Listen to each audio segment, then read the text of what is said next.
जय गुरुदेव।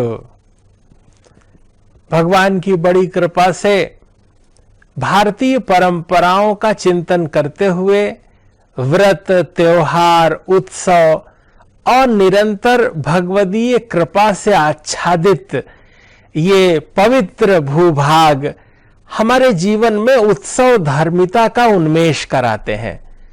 प्रत्येक व्यक्ति का जीवन इसीलिए सार्थक है, धन्य है कि हम प्रतिक्षण उत्सव धर्मी हैं।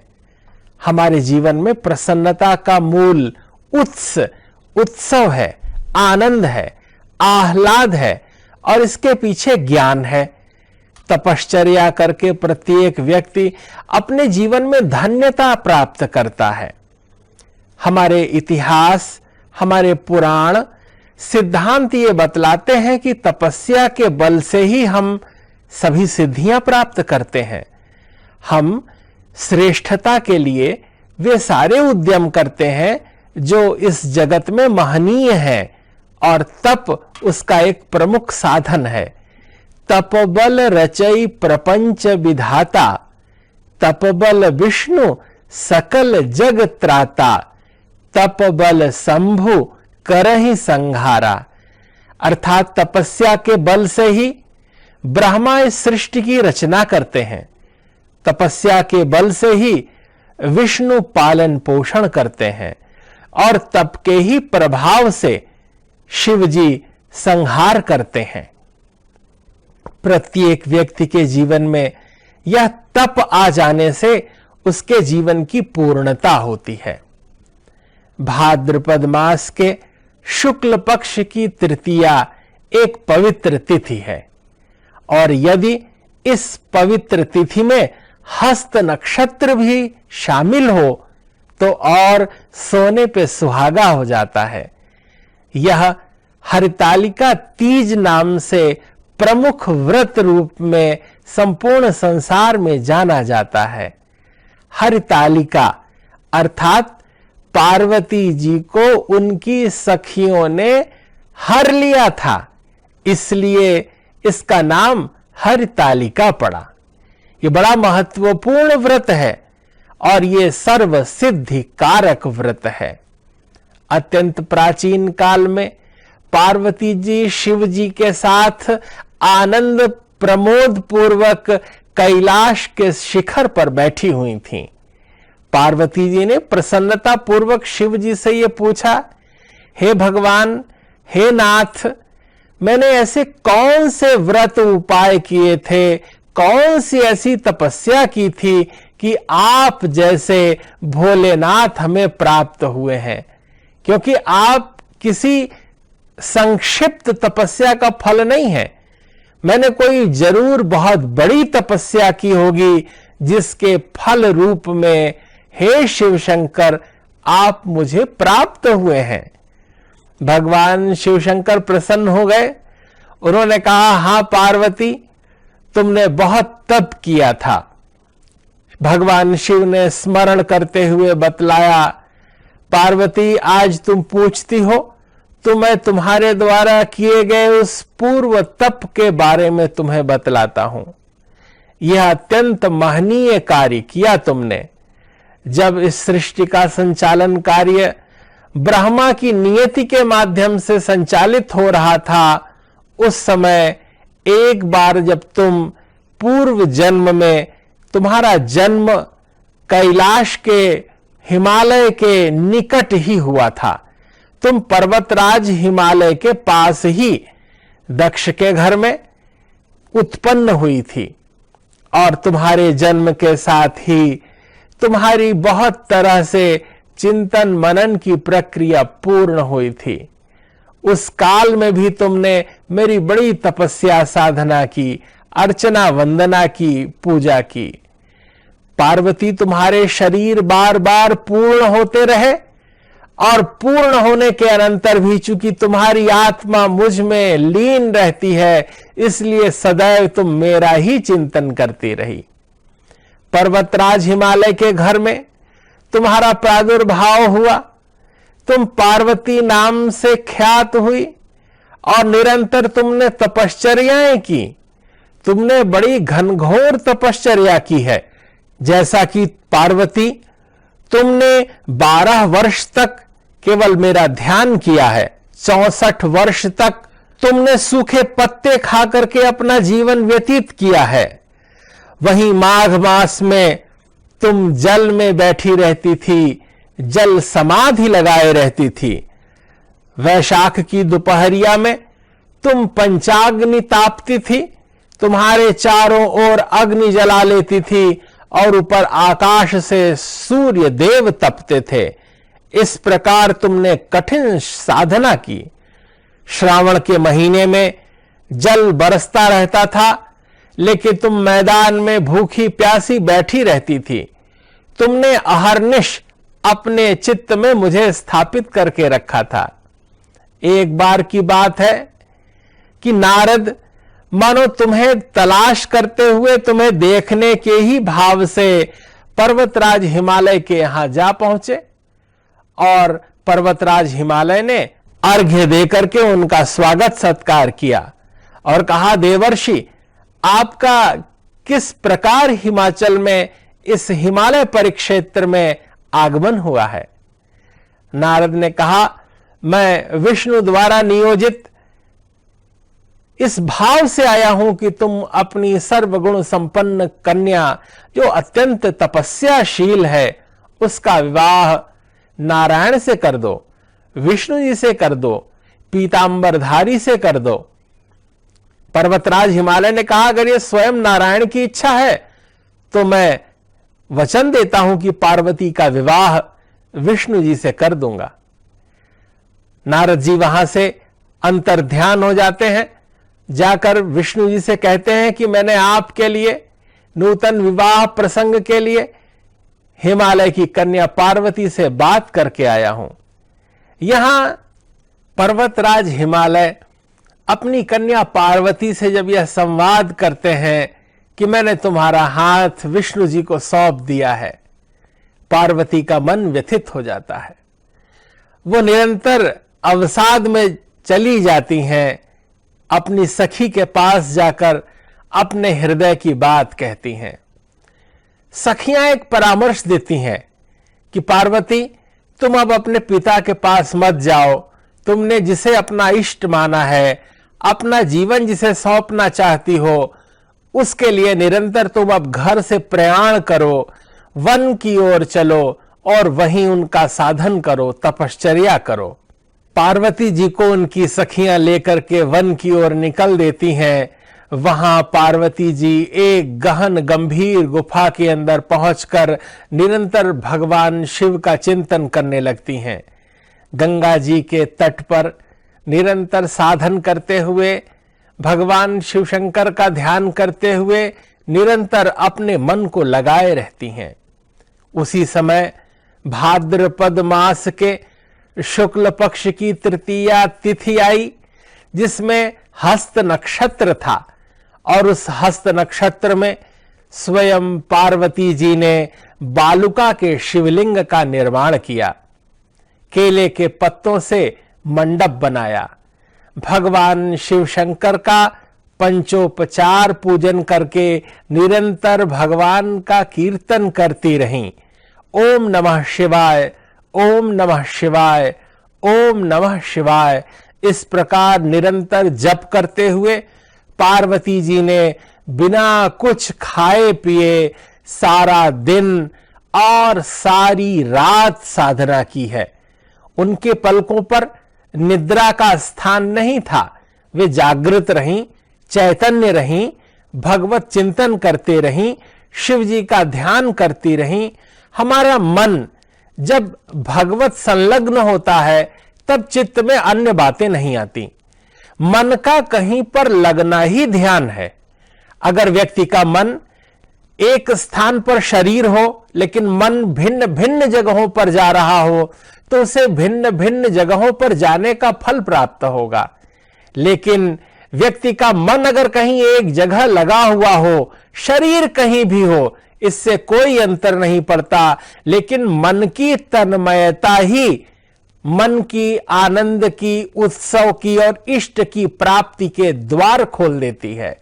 वही फल की प्राप्ति है कि हमारा मन हमारे इष्ट से एक क्षण के लिए भी कहीं इधर उधर न जाए।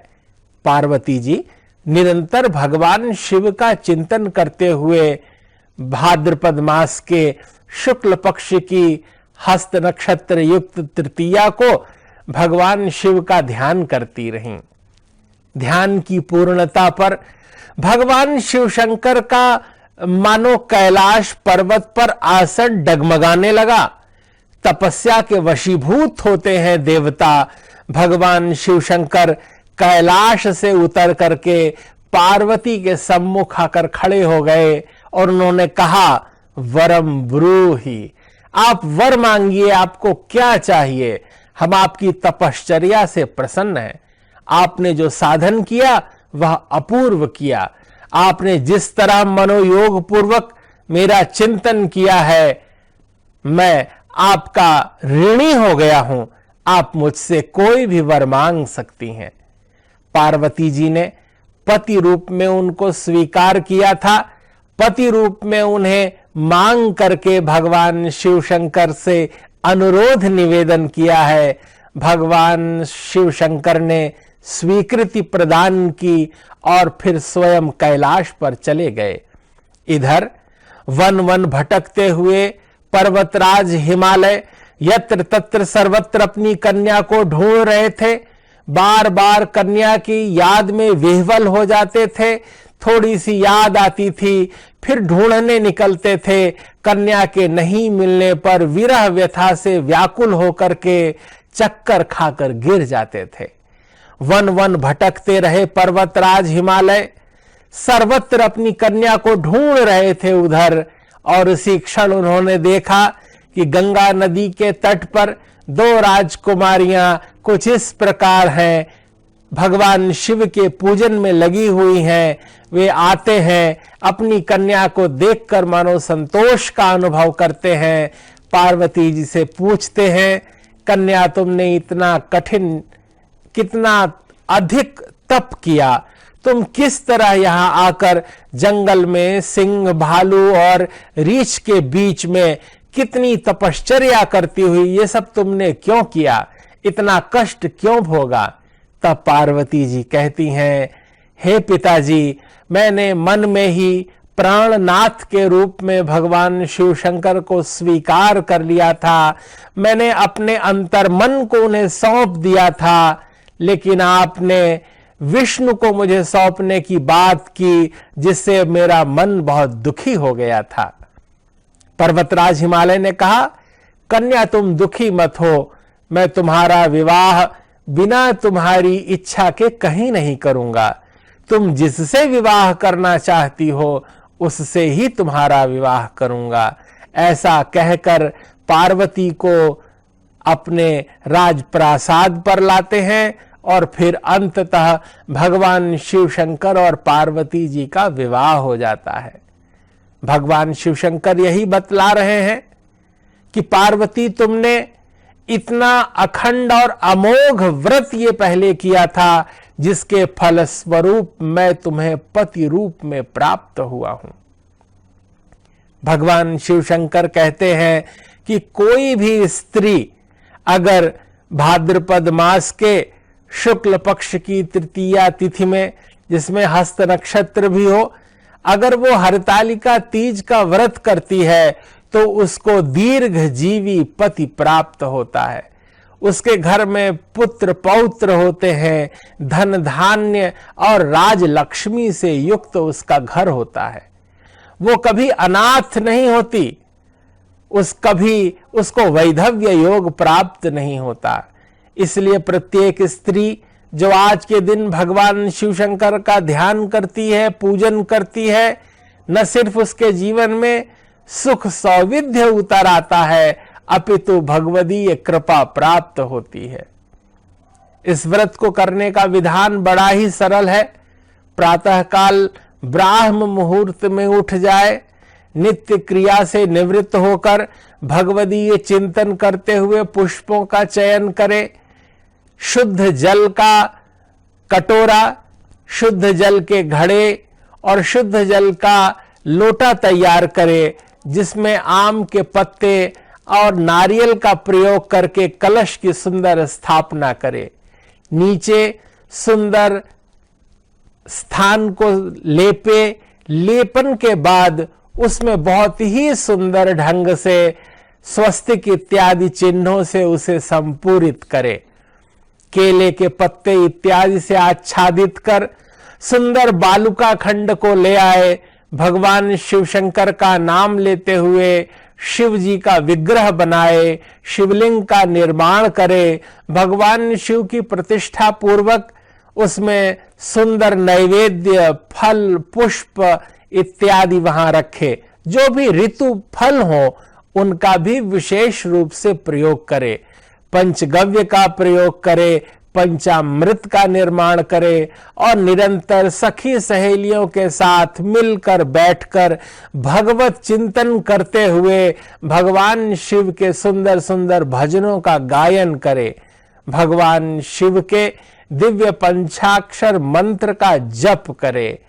भगवान शिव का ध्यान करने मात्र से ही शिव भाव अर्थात कल्याण का भाव जागृत हो जाता है। शिव का अर्थ ही कल्याण होता है। चित्त चेतना में प्रासादिकता आ जाती है, मन प्रसन्न हो जाता है और इस प्रकार सारे दिन भगवत चिंतन करे। रात्रि के भी चारों प्रहर में आरती पूजन करे और निरंतर भगवान की पूजा अर्चना करता रहे और अगले दिन प्रातः काल उठकर फिर स्नान करे, भगवान का पूजन करे, ब्राह्मण को दान दक्षिणा दे। स्वर्ण इत्यादि का भी दान बहुत ही फलकारक होगा। स्वर्ण दान अत्यंत फल प्रदान करने वाला होता है। इससे विप्र की कृपा, देव कृपा और सुंदर संततियां प्राप्त होती हैं। कैलाश में भगवान शिव शंकर पार्वती जी को यह व्रत बताते हुए कहते हैं कि कलयुग में कोई भी स्त्री अगर यह व्रत करती है तो उसके जीवन में सुख संतोष प्राप्त होगा। हरितालिका तीज जैसा कि नाम से ही ख्यात है, पार्वती जी अपनी सखियों के साथ हर ली गई थीं और वहां हर अर्थात शिव जी का पूजन किया, इसलिए इसका नाम हरितालिका पड़ा। तृतीया तिथि को होता है, इसलिए इसे तीज कहते हैं। मंदार माला कुलिताल कायै कपाल मालांकित शेखराय दिव्यांबरायै च दिगंबराय नमः शिवायै च नमः शिवाय। भगवान शिव शंकर अपूर्व कृपा प्रदान करते हैं। हरितालिका तीज की पवित्र पावन कथा में प्रारंभ में ही यह श्लोक वर्णित है। श्लोक में यही भाव है कि सूत जी कहते हैं कि मंदार की माला से जिन पार्वती जी के केशपाश अलंकृत हैं और मुंडों की माला के बिना जहां शिवजी सोने लगते हैं, अर्थात शिव जी के शरीर पर मुंडों की माला शोभित हो रही है।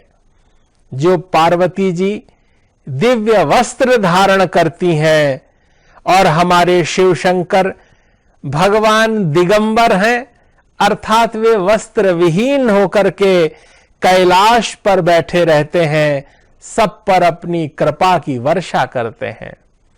भगवान शिव शंकर के स्वरूप का चिंतन अत्यंत ही फलदायी होगा। ओम कल्पांत क्रूर केलि कृतु कदन कर कुंद कर्पूर कांति क्रीडन कैलास कूटे कलित कुमुदिनी कामुकः कांतकायः कंकाल क्रीडनोत्कः कलित कलकलः कालकालित कलत्रः कालिंदी कालकंठः कलयतु कुशलम कोपि कापालिकः कौ भगवान शिव शंकर इस संसार में अमोघ अमृतत्व के दाता हैं। वे ज्ञान के अधिपति हैं। जो भी व्यक्ति भगवान शिव शंकर का ध्यान करता है उसके जीवन से अज्ञान तिरोहित हो जाता है। प्रत्येक व्यक्ति की चेतना में 3 स्तरों तक तो सभी रहते हैं, जागृत, स्वप्न और सुषुप्ति। लेकिन इससे ऊपर की चेतना में साधक प्रवेश करता है, जो ध्यानस्थ होता है, जो भावातीत ध्यान करता है। फिर वो चौथी अवस्था में पहुंचता है, जहां शिवम शांतम अद्वैतम चतुर्थम मन्यन्ते स आत्मा स विज्ञेयः। वो चौथी अवस्था ही आत्मा की अवस्था है। और फिर तुरीय, तुरीयातीत, भगवत चेतना और ब्राह्मी चेतना, निरंतर हमारी चेतना का परिष्कार होता रहता है। हमारे व्रत, उपवास, तीर्थ सेवन, गुरुजन पूजन, माता पिता की अर्चना वंदना और शिक्षा का यही फल है कि हमारा जीवन व्यवस्थित हो सके, संकल्पित हो सके, हमारे जीवन में तप अपनी पूर्णता का फल प्रदान करें। और उस फल की प्राप्ति के लिए हम हरितालिका तीज की पवित्र पावन कथा कह रहे हैं। भगवान शिव शंकर की कृपा प्रदान करने वाली, यह अमोघ आनंद प्रदान कर देने वाली, दीर्घायुष्य प्रदान कर देने वाली यह ऐसी अमृत की कथा है कि इसका श्रवण करने वाले व्यक्ति के जीवन में कभी भी कोई भाव बाधा नहीं आती। वह निरोगी रहता है, दीर्घजीवी होता है। भगवान की कृपा से उसकी पूजा सर्वत्र होती है। वो कुबेर की तरह राजकोषों का स्वामी हो जाता है। सामान्य घर में भी उत्पन्न कन्या यदि हरतालिका तीज का व्रत करती है तो उसको भगवान शिव शंकर के समान तेजस्वी महान ज्ञानियों में भी अग्रगण्य श्रेष्ठ वर की प्राप्ति होती है।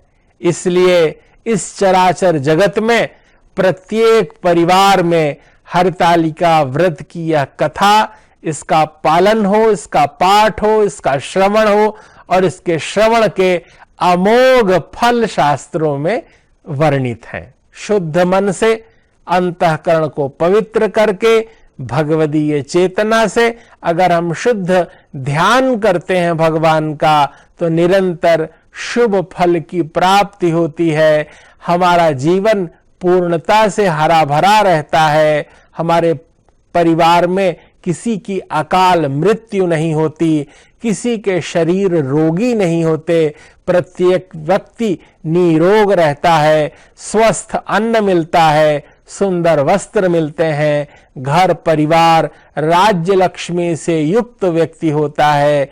इस प्रकार भगवान शिव शंकर की यह पावन अमोघ कृपा फल प्रदायिनी कथा हरितालिका तीज की आप सभी को बहुत बहुत शुभकामना, बहुत बहुत मंगल कामना। जय गुरुदेव।